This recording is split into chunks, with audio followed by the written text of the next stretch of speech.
Welcome everyone. And thank you for joining us today for part 3 of our 3-part webinar. Today's webinar is titled Applying an Explicit Phonics Lesson Plan.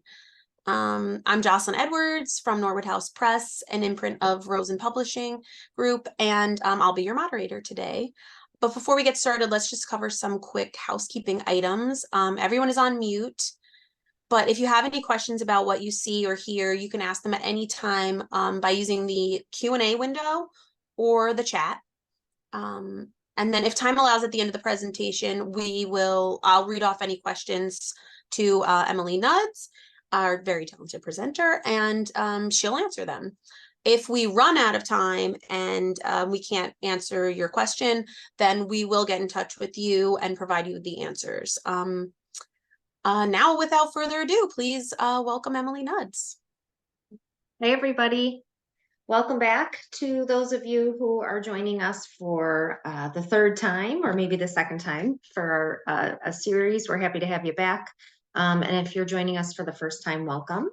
My name is Emily Nudds, and I am a teacher and a literacy coach from Rochester, New York. My school is a K through 3rd grade building. I've been teaching for 20 years. This is my 9th year as a literacy coach. And I have been spending the last several years learning all that I can about the science of reading and really trying to find ways of how to apply that research that I've done and that learning that I've done. How to apply that with my students so that I can best support our early readers. So again, we're happy to have you today. And we are going to focus today's session on using an explicit phonics lesson plan. Just a little bit of review. Our work today really lies within 3 models that are used to help support those of us who are learning about the science of reading. The first model that you can see here is the simple view of reading. And with this model, it shows us that reading comprehension is the product of 2 major factors: word recognition and language comprehension. And from this model, we know that we need both of those factors to be really strong in order for reading comprehension to occur. From there, another model that we use in the science of reading field is Scarborough's rope. And what Hollis Scarborough has done is taken the simple view of reading and expanded it to show us all of the sub-skills that are involved with word recognition and with language comprehension. And then finally, we use the 5 pillars of literacy, which is a model that was designed based on the findings of the National Reading Panel and the research that they collected in the year 2000. And what that model shows us are the 5 major components that lend themselves to reading comprehension, and really those 5 areas that we as teachers need to be teaching in order for reading comprehension to occur.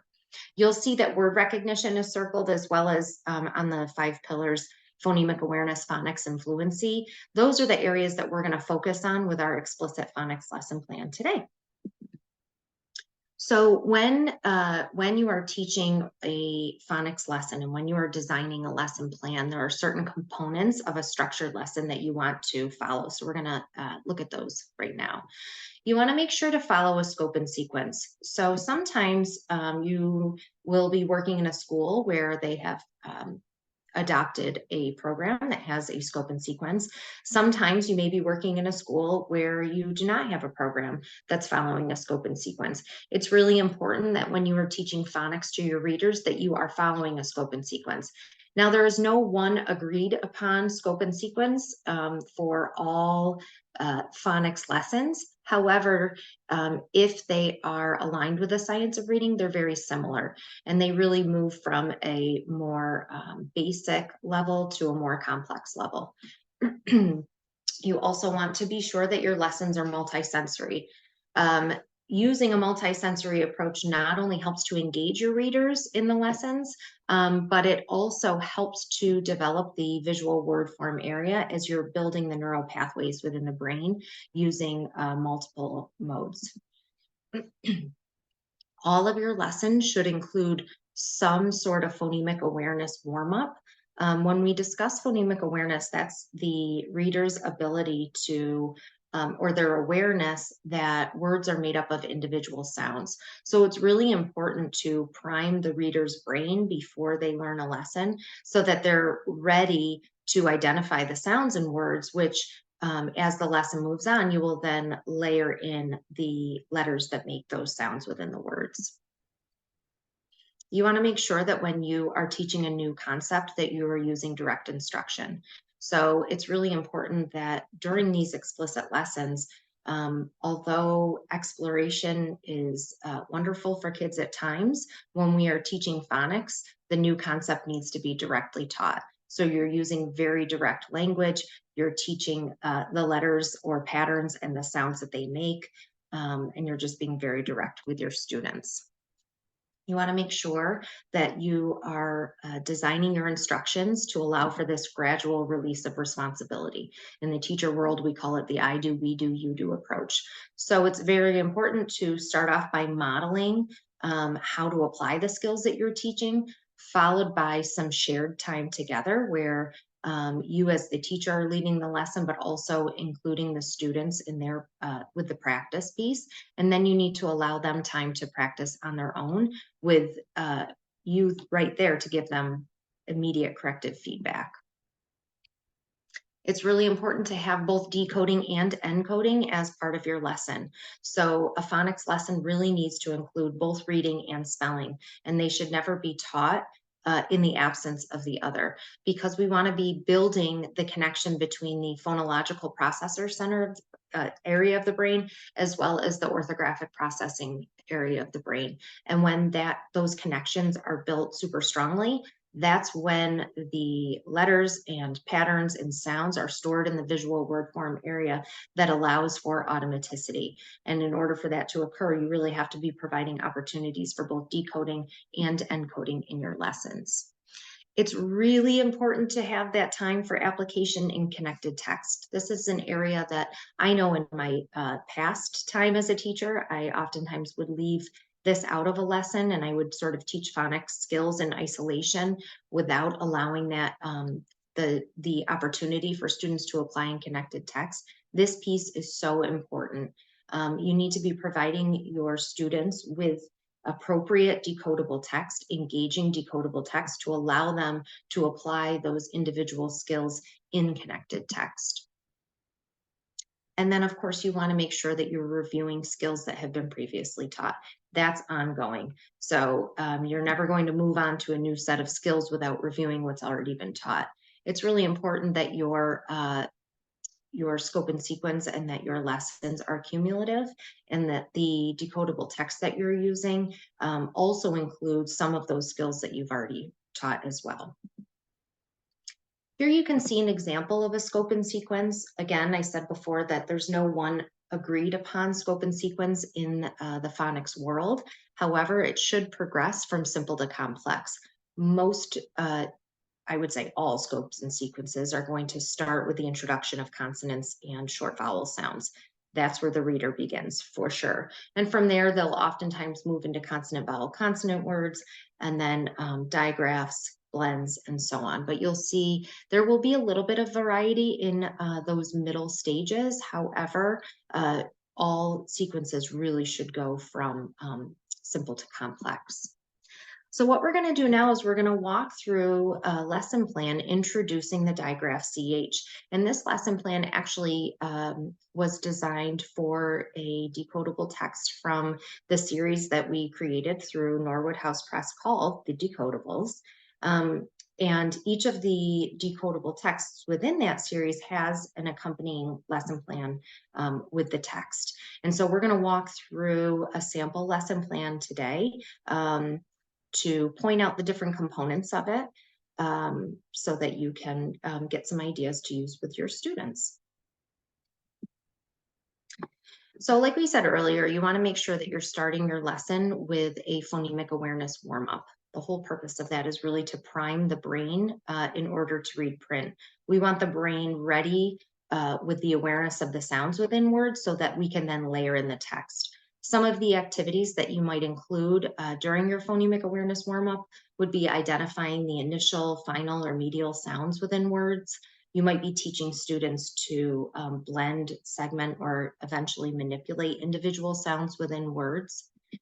And we do this oftentimes using scaffolds. So here you can see a number of different materials that are very popular nowadays to use within phonemic awareness lessons.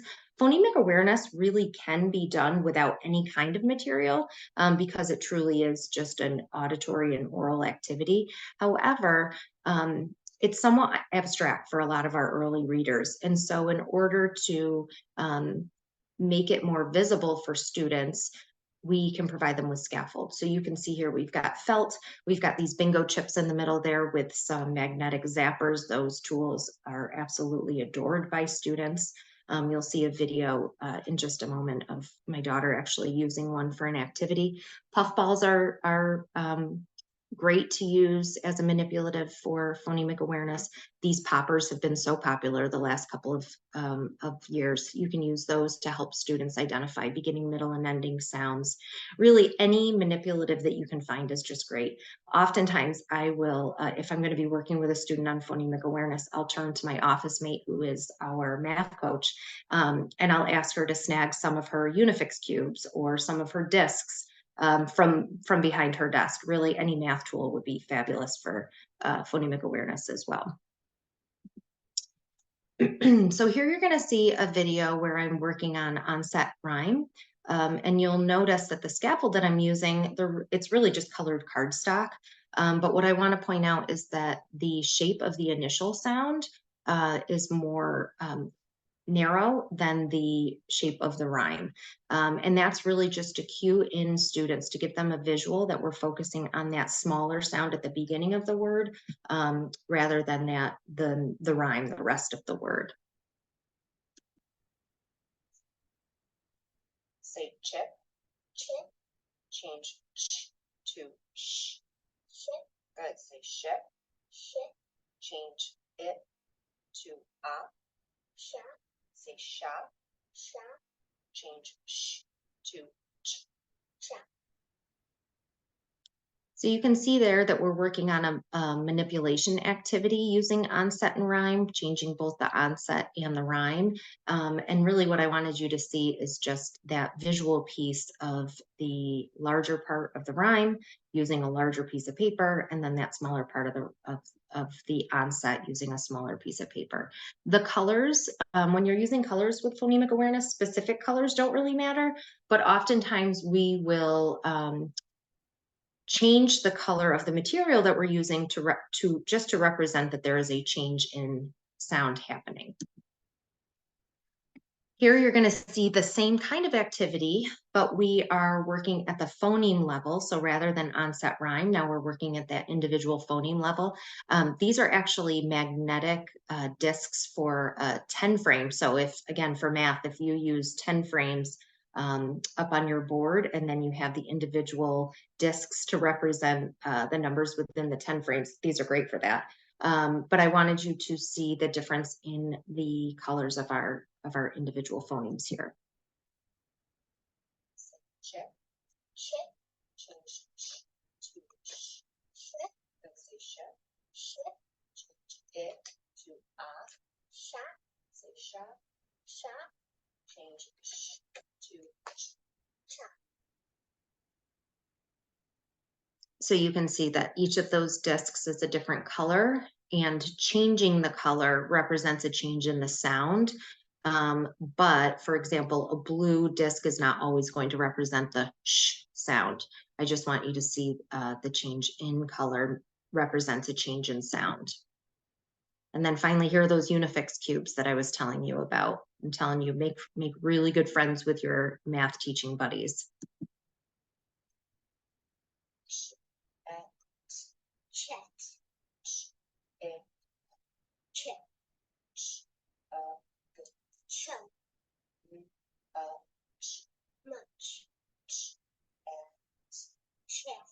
That's your turn.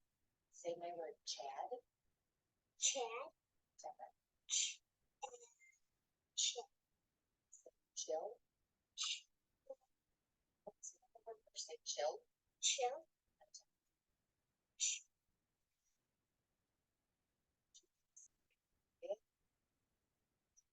Chill is sh, eh, chill.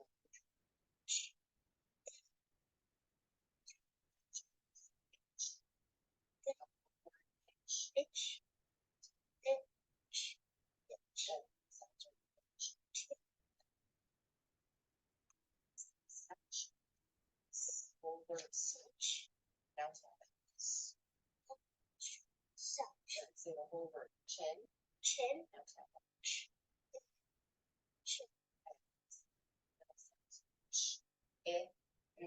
Chin, your turn. So you'll notice in that video that I made sure to stop her and correct her right away. We need to make sure that we're providing that immediate corrective feedback when students are making errors, so that they're not practicing something incorrectly. And in this example, when she was segmenting the word chill and saying ch, ill, oh, and she was really combining the I and the o, we needed her to segment those, because then when we layer in the letters to represent those sounds, she needs to know that the letter I says I, and then the two letters together, L, say O, and not combine those two together. That's really going to help her both with her decoding and especially with her encoding. So that immediate corrective feedback is really important. You also want to make sure that you're having students, in the program that I use, we say echo, but you want them to repeat your whole word before they start to segment, blend, or manipulate. That's for a couple of reasons. First of all, it helps them to feel what their mouth is doing when they are pronouncing a word. That will help them to both feel and hear all of the sounds within the words. If they're just doing it auditorily by listening to you, there's a good chance that they're going to miss some of those individual sounds. It also helps you to be able to hear them pronounce it and see if there's any articulation mistakes that you need to fix, but also you want to make sure that they heard what you said correctly. So when you have students repeat what you have said before they practice on their own, that's just a really good way for them to feel the sounds that they're making, feel and hear the sounds that they're making, as well as for you to ensure that they've heard what you've said properly. All right, after your phonemic awareness warm-up, you're going to review the previous lesson. And during this time, you can have students practice segmenting and blending words using sounds that you've already taught. You can also have them review sounds in isolation. So I would go through a series of individual letters to make sure that my students are becoming automatic with the sounds of those letters. I always include vowels whenever I'm reviewing a lesson, because vowels are so tricky and they're so difficult to differentiate for students. So you want to make sure to be practicing them often. So if I'm using these letter cards with kids, then I would simply have them echo me, where I would say ah, they would say ah, eh, eh, ah. I might have to pause if I'm hearing any students that are repeating back and they're saying the sound incorrectly. I might pause and have them really focus on what my mouth is doing, the formation of my mouth, especially for those vowels. You want to point out the articulatory features when you're creating sounds. So you're really having students bring attention to what their mouth is doing. Is their jaw open or closed? Is their tongue tight or loose? Are their lips pulled back, like for I, or are they open for ah? So you're really bringing attention to what the mouth is doing. That's what's going to solidify those sounds for them. And then you continue through and have them echo. You want to make sure for those consonants that are unvoiced, you want to make sure that they are pronouncing them without a voice, so that they're not adding in the schwa sound. We don't want kids saying t, we want them saying t. And then I'm going to pull in some words that include those patterns that they've already learned. If they are still needing to segment the word before blending it, if they're not yet automatic, then I'm going to give them the opportunity to tap out the word at, and then blend it into pat. Eventually, we want them to move away from tapping. Tapping is really a scaffold for decoding that we eventually want to move away from. So after they have practiced over and over again with these kinds of words, then I might tell them, okay, now I want you to tap in your head and then say the whole word out loud. And I'm going to have to model that for them where I'm saying, okay, I'm going to tap in my head, and then I'm being really animated by going, mm, mm, mm, and then saying pat out loud. And then they would read pit, pet. You'll notice I'm really focusing on those vowel sounds, cat, cot, and so on. All right, and now we're ready for our new concept. So we've primed the brain for this new sound with phonemic awareness. We've reviewed what's already been taught, and now we need to introduce a new concept using a very direct and explicit way. So in this example, I would say to students, CH is what we call a digraph. A digraph is when you have two letters that are right next to each other and they make one sound. CH, when it's right next to each other, says ch. It's on one card because it represents one sound. You'll also see that I have one line underneath it to really just to teach our brains that those letters go together and they're going to make that one sound. Ch. Let me show you how I would read a word that has the ch sound in it. I would read this by saying ch, I, p, and blending it together, chip. CH says ch. So you'll see there, I'm really direct with what I'm saying. I'm not questioning and saying, does anybody know what this word says? And trying to draw it out of them. I'm just very direct. CH is a digraph. It says ch. Then I'm going to give them time to practice. I'm going to build words for them to decode using sound cards. Nowadays, we have access to our computers and screens, so you can certainly build this online and project it for students. But I also find power in using those old-fashioned magnetic cards. Our lesson plans that we have created actually have templates, and they have these letter cards already created for you to print and laminate. And then magnetize if you have a magnetic board that you can use them with. But you're going to provide students to practice together. So then I would say, okay, let's do this together. We're going to remember that that CH says ch. So we're going to tap and read this word. Everybody do it with me. Ch, ah, p. What's that word? Chop. And then I'm going to give them multiple opportunities to practice with me available to give them that immediate corrective feedback where they are both practicing it and I'm practicing it at the same time, and I'm listening for anybody who's making an error. I'm also going to use this time to point out that ch can be found both at the beginning of a word. It can also be found at the end of a word. Like in this word, I would read it as ch, much. And then it can be found in a blend at the end of a word as well. And so this one we would certainly do together. Ch, lunch. All right, here is a video of some phoneme grapheme mapping. This is an awesome activity that you can use with students to build both the decoding and encoding of words. You can see that we've got a grid right here, and I just have it in a dry erase sleeve. Each of the boxes within that grid represents one sound within a word. And of course, I've already introduced this to my students. They already know that each of those boxes represents one sound. A box can have multiple letters in it, as you'll see with the digraph CH, but the box itself represents a sound. I also have some of those bingo chips that I showed you before with this magnetic wand. When you are using a phoneme grapheme mapping activity, what it's doing is it's really connecting the phonological and orthographic processors, again, to build that automaticity. Chop, chop.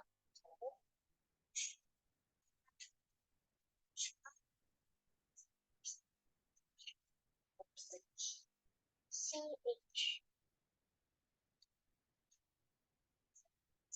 Chop.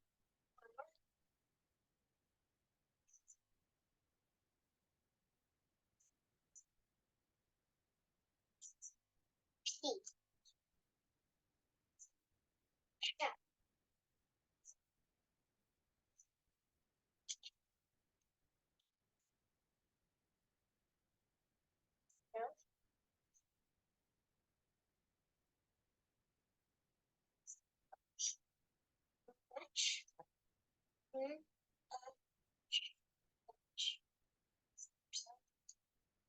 What letter says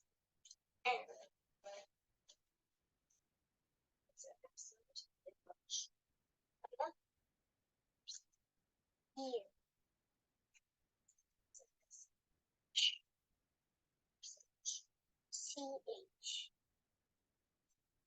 Much.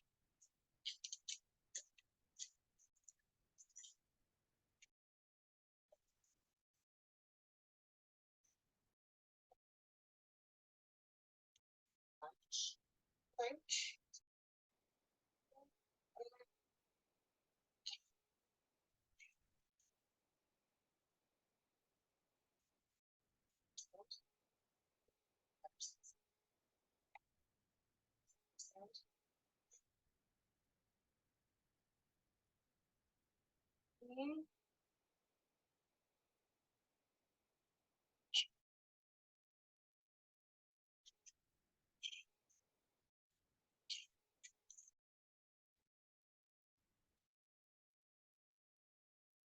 So kids absolutely love that zapper.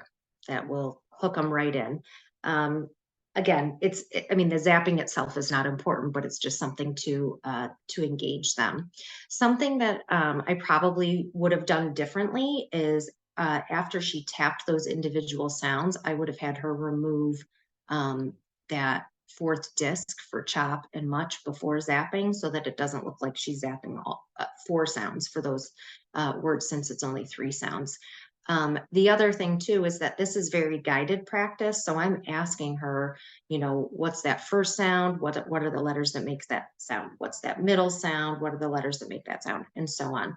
Eventually, this activity can become used for extended practice. So extended practice is where you're giving your students the opportunity to practice this more independently. So rather than talking her through each individual sound and letter, I might just give a word and have my students whole group or in a small group tap the sounds, spell it. I can do a quick check looking over their shoulders as they're spelling. They can zap it and we can move on.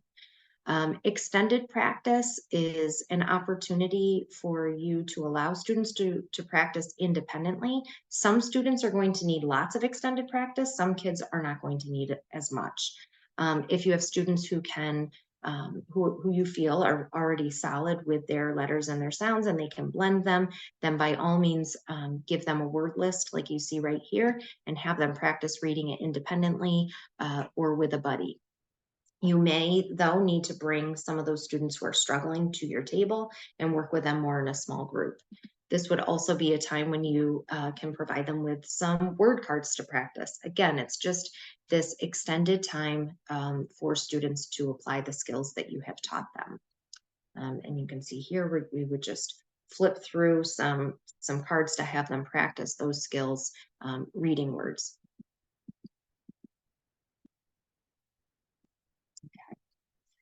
From there, you're going to want to move into the dictation portion of your lesson. So dictation is where you will tell your students some sounds, and then they have to write the letters that make that sound.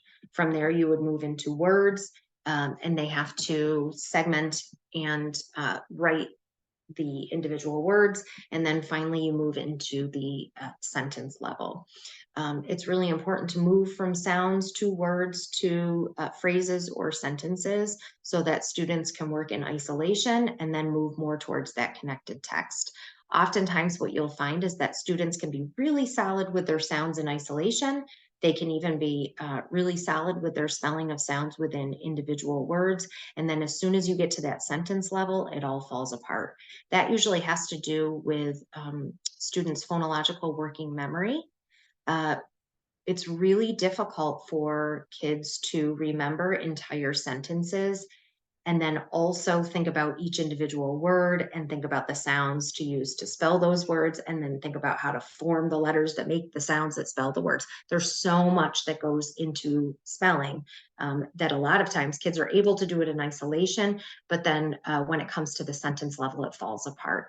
If you're ever noticing that your students are not applying what they've learned in their phonics lessons to their everyday writing, that's a really good indicator that you want to add in some additional dictation practice, especially at the sentence level, for your students, because they need to build that phonological working memory where they can remember groups of words at one time, and then break that down into spelling those individual words. And then you're going to move into the connected text portion of your lesson. So here you can see an example of connected decodable text that really focuses in on the pattern that was just taught. So if we just did a whole lesson on CH and how it makes the ch sound, we now need to provide students with practice in applying that in connected text that has those patterns within there. So something you can do is provide your students with a blank copy of the connected text, the connected decodable text, and ask them to go through and highlight all of the words that have the pattern that you've just focused on. From there, have them read those words in isolation. So a student might read just the words chet, beach, chet, chit, chats, chad, and so on. So they're practicing those words in isolation. Then after that, they're going to go back through and they'll read the whole entire text. You'll notice that the patterns of the words that are in between those CH words contain patterns that have already been taught at this point. So students have already learned CVC words. They've likely already learned blends at this point, but they've certainly learned consonant and short vowel sounds. So they're able to decode those words that are in between our CH words. The next step after that would be to then provide them with this same text, but a clean copy of it without words highlighted. So then they have to read that whole text again without the words highlighted. And what you'll notice is that they're able to read it more fluently. Here is an example of that text within one of our decodable books. So after students have practiced these skills in isolation, and you've provided them that time to practice within the connected text, these decodable books with the pictures and with the story right in the book for them allows that application. Emily, we have a question that just came in. Sure. Sorry to interrupt. So someone asked, what if my school already has a word study program? Could these lesson plans be used with other programs? Yeah, absolutely. So these lessons were actually designed for really any teacher to use.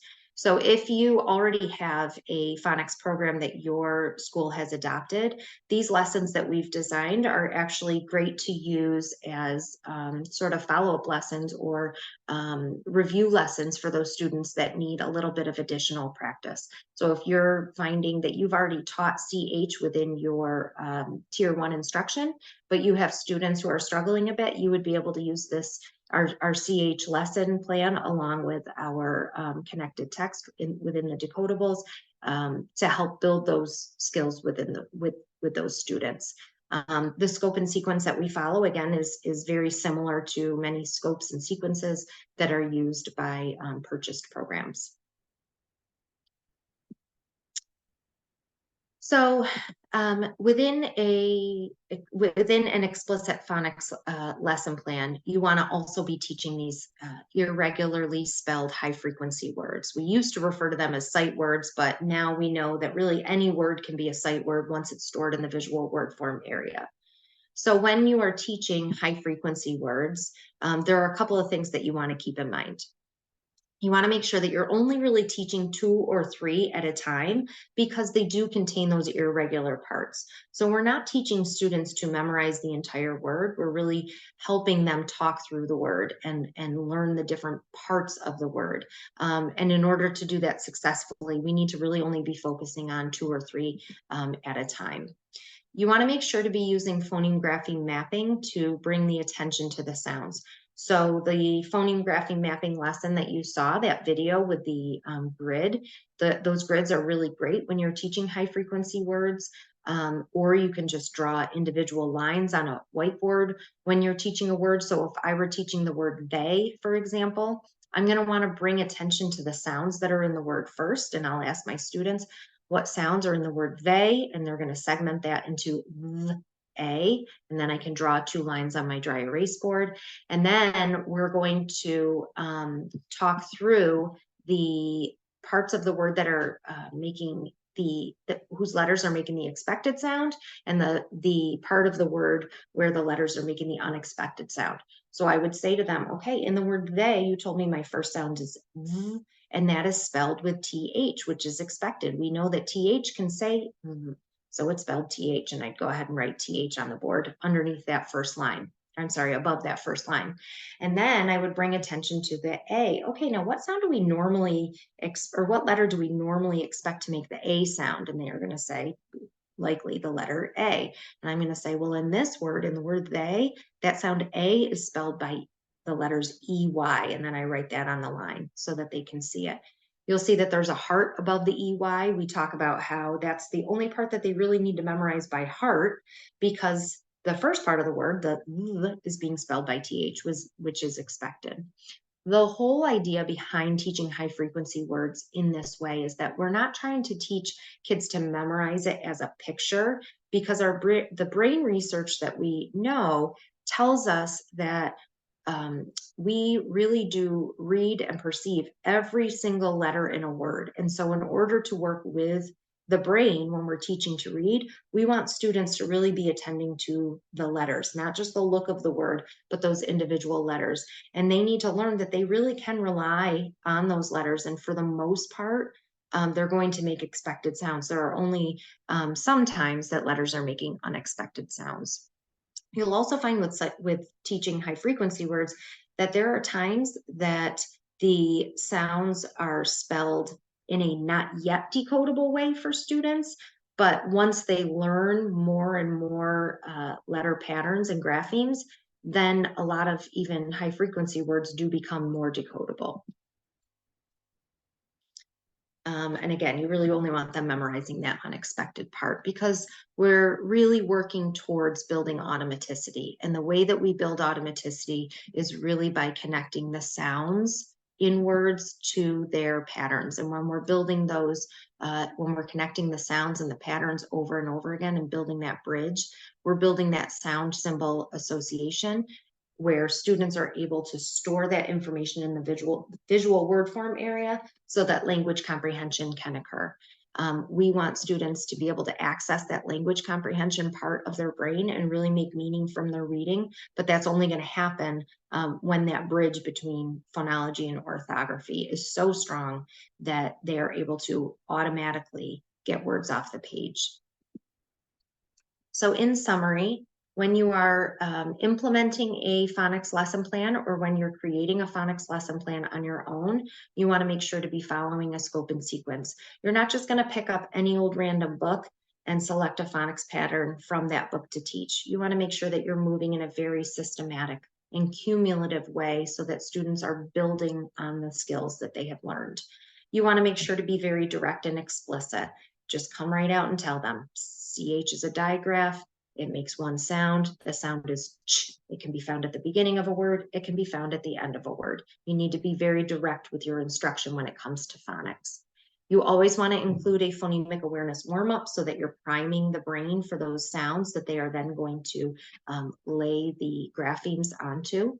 You want to make sure that you're following that gradual release of responsibility. So you're going to be modeling the lessons for your students, practicing the skills with them, and then eventually having them move to independent practice where you're there to provide that immediate corrective feedback. You want to be sure to include both decoding and encoding in your lessons. So if you are feeling like your phonics program is very decoding heavy, you want to make sure to provide practice with encoding and allowing your students to practice spelling the patterns that you've taught. On the other hand, if you're feeling like your phonics program is really encoding heavy and it's truly feeling like just a spelling program, you want to make sure that you are providing the opportunities for decoding as well, because we have to be building that bridge between the phonology and orthography for our readers. You always want to give your students that opportunity to apply what they've learned in connected text, in that connected decodable text that they can rely on, that they can use. They can rely on the fact that they have learned spelling patterns, and they can use their knowledge of that to pull print off the page so that they can eventually comprehend what it is that they're reading. When you're teaching high frequency words, make sure that you're teaching students to attend to the sounds in the words and to really rely on the expected parts, and they only have to memorize those unexpected parts, and you would do that through phoneme grapheme mapping. And of course, you want to make sure that you are always providing that frequent review and frequent practice of skills that have already been taught. So that brings us to the end of our time today. I do want to thank you for joining us. You can always reach out to me at emilynudds@gmail.com with any questions that you have moving forward. I'm pretty good about getting back to you quickly.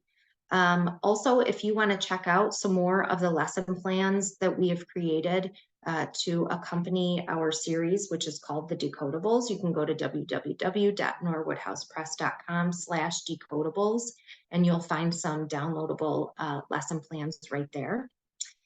Also, you're going to want to keep an eye out for a follow-up email from Norwood House Press in the coming weeks, which will actually have a discount code that you can use as you explore our Decodables series. All right, thank you so much, Emily. We actually got a bunch of questions in, so we have a little bit of time left, so we'll try to answer all of these.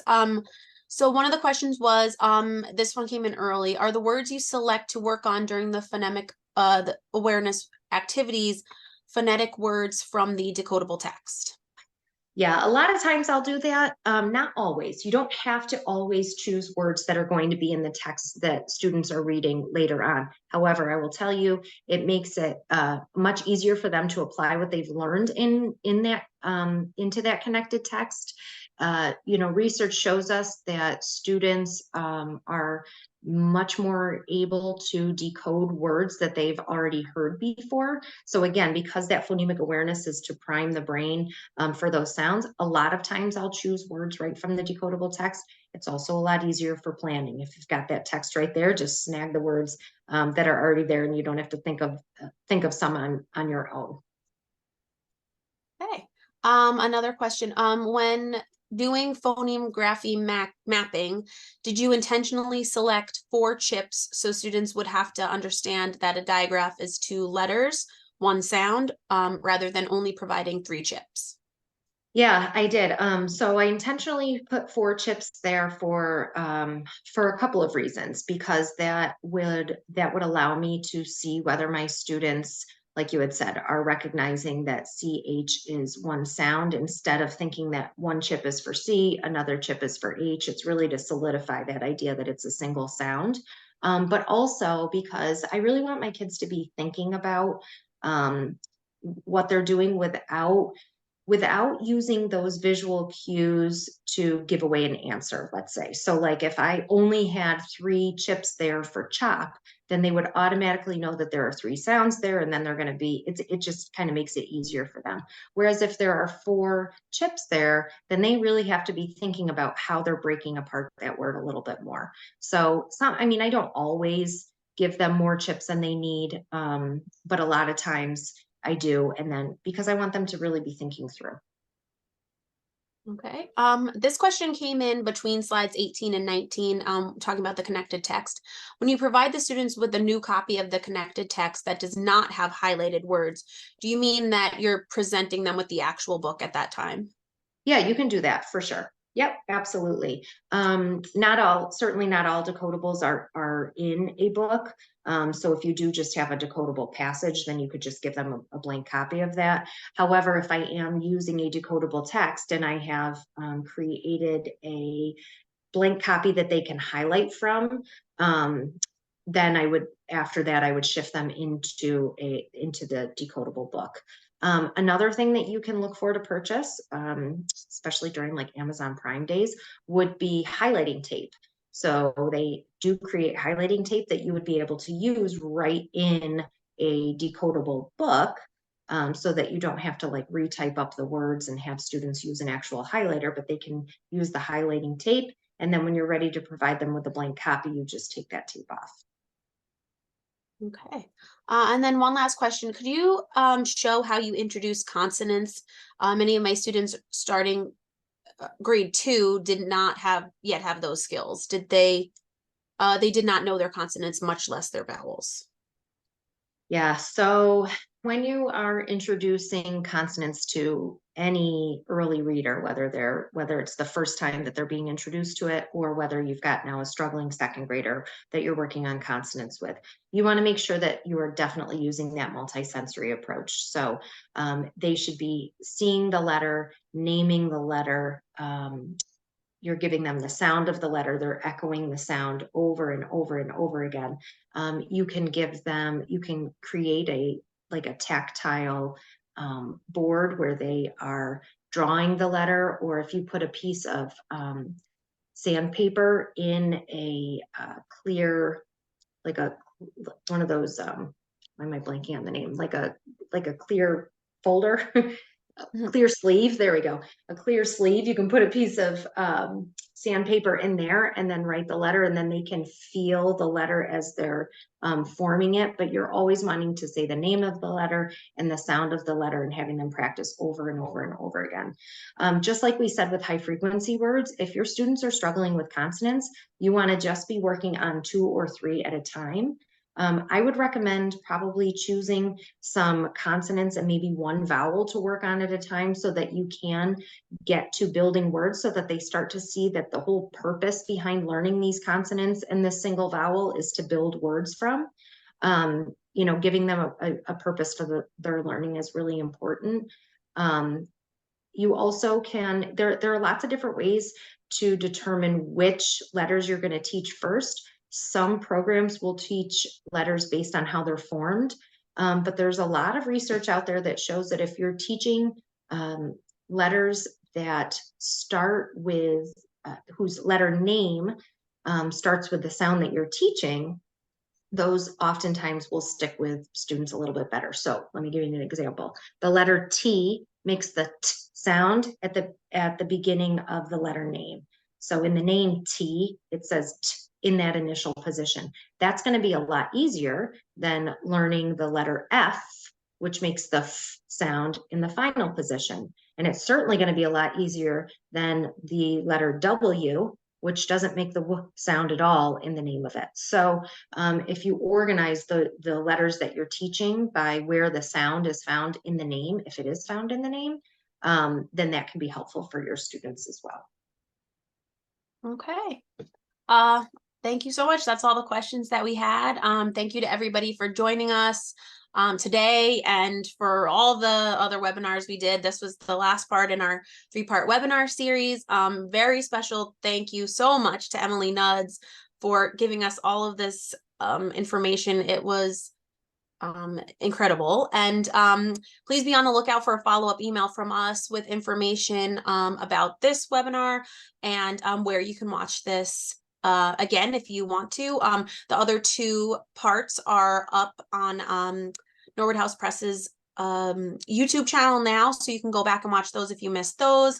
And then we will be putting this up there as well. So one last time, thank you everyone. Thank you, Emily, and everybody have a great evening. Thank you, everybody.